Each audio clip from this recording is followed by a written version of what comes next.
Good morning, Perry Academy. Please rise for a moment of silence, followed by the Pledge of Allegiance.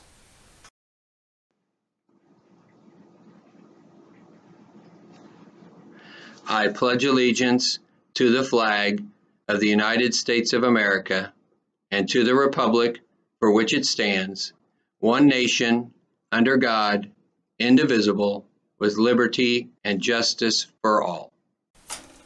All right, welcome back to a thrilling Thursday. I have something interesting to share with you. I read an article recently titled, "Scientists Just Solved the Mystery of Why Zebras Have Stripes by Making Horses Wear Zebra Costumes." Sounds interesting, doesn't it?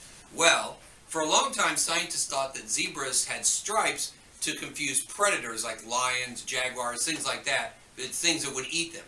But what they've discovered, they think, is that zebras have stripes to confuse like insects, horseflies, mosquitoes, those kind of things that bite zebras, spread diseases, etc.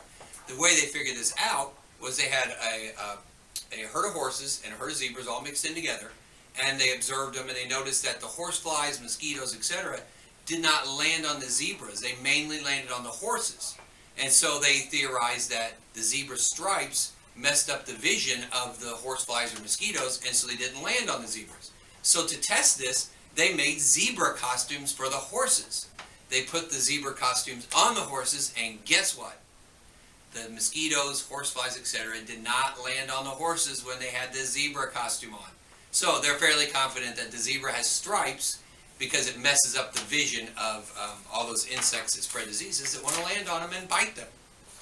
Very interesting. You've learned something very valuable today. All right, birthdays. Happy birthday today to Von Chu and Sophia Terrell. Excuse me. Happy birthday to you guys. Please go down to the office after announcements, get your snack coupon and surprise. Don't forget about this week's Star Seeker Trivia question from Giselle Lopez Palma. How tall is SpongeBob? Yay tall. Tall as a sponge. Can't wait to find that one out. Don't forget about our box top battle. And remember, last year our PTA got $5,000 for one box top. So bring them in. Even if you only got one or two, you never know. It could be the lucky one or two. So winning team gets a relaxed dress code day.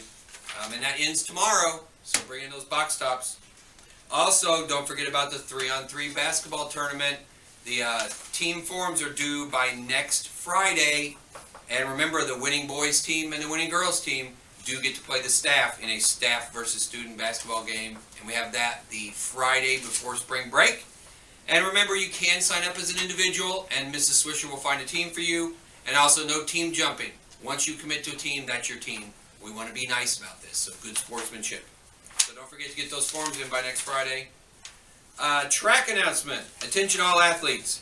Track and field conditioning begins Monday. That'd be next Monday. For boys distance and girls sprinters. Tuesday for boys sprinters and girls distance. So Monday for boys distance and girls sprinters. Tuesday for boys sprinters and girls distance. Make sure you bring warm clothes, a hat, and gloves each day, as we will go outside as much as possible, and cold temperatures are expected next week. So if you have questions, the track coach is Chris Gross. He's a math teacher at Perry Meridian Middle School. Information outside the front office. Pick that up if you need it. Also, don't forget, All Pro Dads meets next Tuesday, March 5th, 7:15 a.m. in the cafeteria. I believe everybody got one of these flyers, so if you're interested in that, next Tuesday. And prize wheel suggestions. I'm going to be honest with you. I was a little disappointed in this. You guys didn't get me many suggestions for new prizes. And a lot of the ones that came in were things like swap blocks for a day.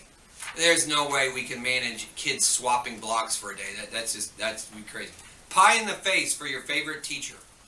A lot of you guys get prize wheel spins. That would be a lot of pies and a lot of faces and very hard to manage. A couple that weren't bad was students get to co-host announcements or get a guest spot. I'm considering that, trying to figure out a way to do it.